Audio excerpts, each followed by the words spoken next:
Arestado ang dalawang Chinese sa Taguig matapos mahuling nagkakasa ng medical procedure kahit walang permit at lisensya sa Pilipinas. Babala po ng eksperto, huwag agad magtiwala kahit padayuhan ang nagpapakilalang doktor. At nakatutok si June Veneracion. We're about to arrest you for violation of Republic Act 2382. Also known as Medical Act of 1959.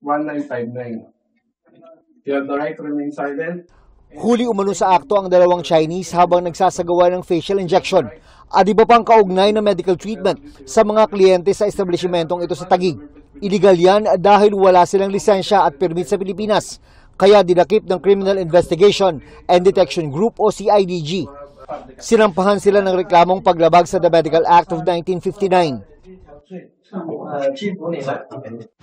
Nakuha rin sa kanila ang mga vial ng injectable substance, cosmetic product at iba pang equipment. Wala pang pahayag ang mga suspect.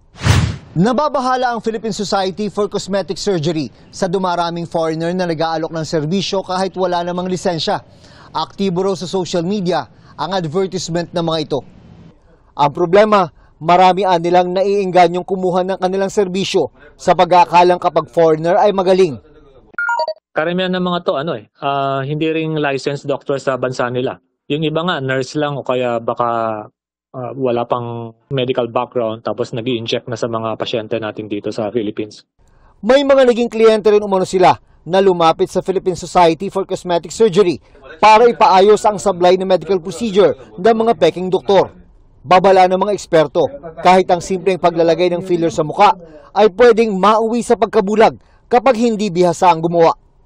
Yung iba, alam na nila na hindi doktor o kaya foreigner yung gagawa, nagpapagawa pa rin. Ang akala mo nagaganda ka baka lalo pang makakasira sa itsura ninyo. Para sa GMA Integrated News, June Veneracion, nakatutok, 24 oras.